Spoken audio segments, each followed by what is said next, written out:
Capítulo 131 de Shingeki no Kyojin. Esse foi o capítulo mais poético que eu já li na minha vida. Você viu a comparação? Eu vi. Daquela imagem? O Eren no final, aquela paginazinha do Eren no final, assim, nossa, todo triste. Ele, tipo, é como se fosse o Eren dentro do Eren. Por trás daquela criatura maléfica, gigantesca, tem um Eren pequeno e o frágil que tá lá só ligado com aquela colunazinha atrás. Muito esquisita aquela imagem. A imagem de Jesus Cristo do lado, assim, também crucificado. Os caras forçam no meme às vezes. Força um pouquinho no meme. E a diferença da imagem pirata, a scan pirata que a gente tinha visto primeiro, e a scan definitiva. Mas é um negócio assim, nossa, mano, é horrível. Assim, quando você vê a definitiva, você fica assim, meu Deus do céu, parece que tacaram fogo na revista antes de escanear a primeira. Lembrei de fazer a piada. Mas foi muito poético esse capítulo porque o capítulo serviu para humanizar o homem. O homem, que até então estava tido como um monstro, era enxergado como um monstro, agora se mostra frágil. Hitler 2.0. Ele chora no capítulo quando salva aquela criança. Sabe quem mais chorava? Exatamente, Hitler. Na verdade, eu não sei se tem algum registro histórico de Hitler chorando. Eu sei que Hitler gostava de animais, gostava de cachorro. Pois é, não sei. Não sei também. Hitler chorou já na vida dele? Se Hitler chorou na vida dele, fiquem atentos. Eles têm algo em comum. Tem algo em comum, com certeza. Mas enfim, galera, fora o meme, realmente... Mesmo assim, você desligou a luz. E não só esse capítulo serviu para humanizar o próprio Eren, mas também para humanizar parte da população que ele estava esmagando, né? Porque não tinha como, obviamente, o capítulo, o mangá, ele humanizar todo mundo. No fim das contas, 99,9% daquelas pessoas que estavam sendo esmagadas eram só números. É que nem quando a gente tem na nossa circunstância agora, né? Quanto mais número a gente tem, menos parece que a gente tem empatia, porque os números só crescem e a gente não tem como sentir empatia por cada uma dessas pessoas.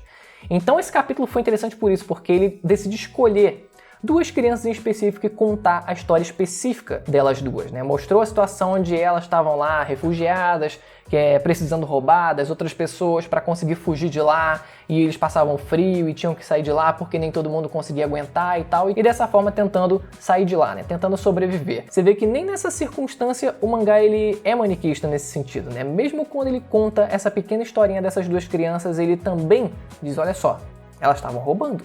Roubando também é errado. Porque o que eu estava tentando relacionar quando eu li essa parte do capítulo, esse comecinho do capítulo, foi tentar fazer alguma correlação dessa historinha com a do Eren. Tipo, o molequinho que faz a coisa errada por um fim que parecia ser o certo.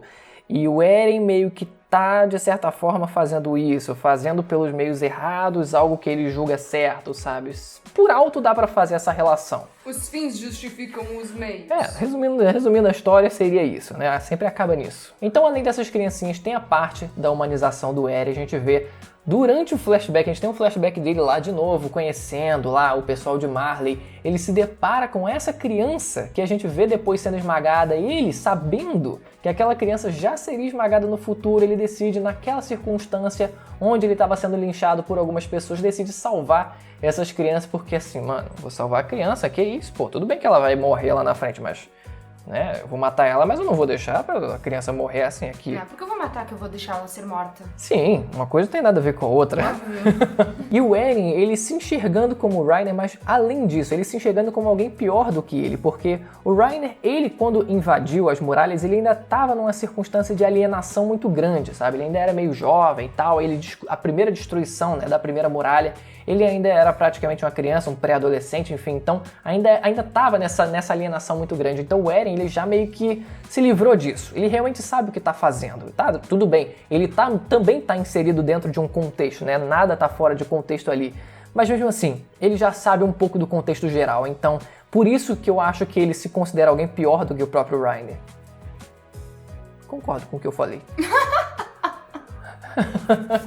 Senão eu não estaria falando, né? Exatamente. E quando o molequinho ele tava pra ser morto, tem a imagem da Ymir aparecendo. É só ela lá, tipo, só observando. Aparece na partezinha do capítulo lá, né? Pode passar despercebido. Na minha segunda leitura passou despercebido. Na primeira não passou, depois é que eu esqueci de ver. Mas ela tá lá, tipo, só observando o molequinho sendo esmagado assim, ó. Só aquele ovinho, aquela cabecinha de ovo assim. Plac. Sabe quando você pisa num caracol? Ai, que A mesma horror, coisa que o Titã, ele sentiu, opa, pisei num caramujinho. Aqueles filhotinhos assim, ó, sabe? Crack. Já pisei em um. Acho que a sensação é igual. Já pisei em vários. Eu já pisei em vários também. Então a gente é o titã colossal dos caracóis. Sim, mas eu me senti mal. O Titã se sentiu mal? Não.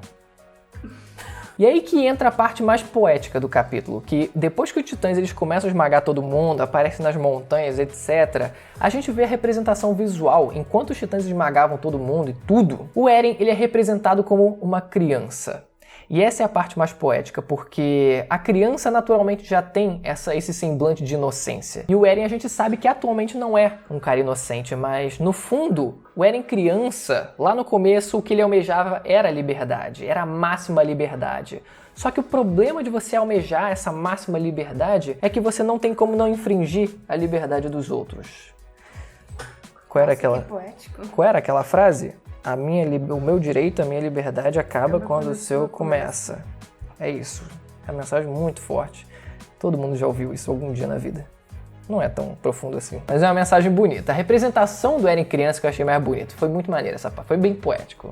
É um poeta. O Isayama é um poeta. E numa dessas páginas a gente vê as diferentes reações do ser humano no meio desse desespero. Porque a gente vê numa página vários contextos diferentes. Tem um carinha que ele tava simplesmente parado olhando aquele titã vindo pra cima dele e aceitando que ia morrer. A gente vê outro personagem, outro random lá, random, coitado, né? As vidas, cada vida é importante, né? Não é um random qualquer, não são randoms, são vidas, não são números, são vidas. Uma delas estava segurando o bebê, correndo, etc. E tinha um pessoalzinho tentando entrar numa casinha lá, né? Abrir a porta estava trancada, provavelmente tinha gente dentro tentando impedir que o pessoal entrasse, porque no fim todo mundo ia morrer. Mentira. Sabe por quê? Porque depois que os titãs eles passam, tem uma porta que continua de pé. E se imagina que o cara que estivesse dentro daquela casa, caraca, mano, barulheira da porra lá fora, deixa eu abrir o que é. Quando vê, bum, afunda atrás dele. Afunda na frente, afunda atrás e ele tá, ô caralho. Olha onde é que pisa. E ele ia continuar vivo, só faltou o timing. Mas não. Mas se eu fosse Titã, eu ia assim, caraca, faltou um maluco, vou voltar pra pegar ele. Faltou um ali, esqueci, peraí, deixa eu Faltou um pegar ele. Faltou pegar ele. E voltava lá e só dava uma pisada final. Triste, né? São vidas, não são números. Agora são vidas, né? São vidas. No início do vídeo era só números. São vidas. E depois a gente vê no navio a Annie conversando com o Armin. Aquela conversa também foi muito boa. Oh, volta pra cá, você tá indo pra longe porque fica aqui, participa. Não pode não. Voltei. E os dois eles conversando sobre o quão errados eles dois estavam e eles se sentiam. Porque no começo da conversa a Annie, ela joga pro Armin falando assim, cara, você devia ser uma pessoa muito boa por vir conversar comigo, mesmo eu sendo uma pedra. Mas o próprio Armin ele não se identificava dessa forma. Ele também se via como uma pessoa cruel, que tinha feito coisas ruins. Então, no fim das contas, todo mundo tem sangue inocente na mão. A própria Annie, o Armin, o Reiner, o próprio Eren também, todo mundo já matou alguém ali, então ninguém pode julgar tanto assim alguém, sabe? Todo mundo é bom, que na verdade, no fundo, todo mundo se sente ali, todo mundo sente que tá meio errado, né? O próprio Eren também, ele sabe. Ele se coloca, cara, eu estou fazendo merda, eu sei que eu estou fazendo merda. Ele chora quando vai lá e salva aquela criancinha. Você vê que lá perto do capítulo 100, ele vai até a ONU, ele vê, ele estava disposto a querer conversar alguma coisa, queria ver como era do lado de fora das muralhas, queria ver como era a população daquele outro lado. E o que ele recebeu? Uma declaração de guerra mundial contra o próprio país deles. E honestamente, por mais que a gente tente fazer o máximo de malabarismo para chegar em alguma possível solução de resolução de conflito que não fosse tão trágica quanto essa, porque o Eren ele já teve essa paciência, como eu falei, de ter ido lá e tal, né, ter visto o pessoal lá discutindo, os representantes dos países discutindo e declarando guerra mundial contra eles. E eu fico, putz, mano, depois de uma dessa, eu não sei se eu ia parar pra pensar muito, não, em alguma solução muito pacífica. Eu acho que faz sentido ele realmente chegar, tipo, foda-se, mano, eu vou apelar mesmo e acabou, sabe? E ele não é um cara psicopata. O Eren, ele não se mostrou nesse capítulo. Ficou claro que ele não é um cara que, tipo, completa uma máquina de destruição que tá, tipo, sentindo prazer em fazer aquilo. Ele não é um Hitler. Ele não é um Hitler, por exemplo, que tá lá, tipo, cara, você vê claramente, na verdade, a distinção do Eren em comparação ao pessoal que seguia o próprio Eren, né? O pessoal que chama de Jägeristas. O Jägeristas. Você vê que eles claramente estavam exagerando um ponto deles, né? Da ideologia deles, que eles estavam, tipo, forçando a ideia muito mais além da conta. Você via que eles estavam realmente se sentindo superiores. o Eren ele se destaca disso, ele realmente não tá se sentindo dessa mesma forma, ele não se identifica dessa mesma forma, então não é a mesma coisa. Ele do Hitler, né, nesse ponto, porque o Hitler, ele queria realmente uma raça superior. E você vê que o mangá ele deixou claro isso, né, a distinção daqueles que seguiam o Eren, que realmente acreditavam nisso, que ele se identificando no começo, caraca, mano, todo mundo acha que a gente é, tipo, a escória do mundo, etc, e vamos aqui agora, não, a gente que é o superior, a gente que é a raça superior agora, vamos matar todo mundo. Tava flertando claramente com isso, o pessoal, os seguidores do Eren, mas o próprio Eren, ele não tá tão de acordo assim com isso. Na verdade, a gente não vê tanto assim a posição dele quanto a isso, mas eu duvido muito que ele concorde. Não estamos passando pano para ele. Eu não tô passando pano, eu tô sendo completamente imparcial aqui. São vidas. Vidas importam. E no fim teve uma reflexão do Armin também muito legal sobre a decepção, a expectativa dele e do próprio Eren também quanto ao mundo, né? Você viu ao longo do capítulo como o Eren ele se mostrou decepcionado com o mundo afora, porque eles dois no começo, quando eram novinhos, eles sonhavam em conhecer aquele mundo que era um mundo todo feliz, com montanhas, oceanos e continentes de gelo, etc. Um monte de coisa da hora que seria legal explorar, só que eles dois estão decepcionados com isso. Só que o próprio Armin, ele tem esperança de ainda conhecer esse mundo. E o próprio Eren, ele estando decepcionado com isso, talvez lá no fundo, ele também queira conhecer esse mundo, né? Só espero que ainda exista algum mundo pra eles conhecerem, né? Só espero Porque do jeito que estão pisando em tudo, É. que não tá sobrando nada, tá sobrando só a porta da casa lá. Tá sobrando só o adubo. São...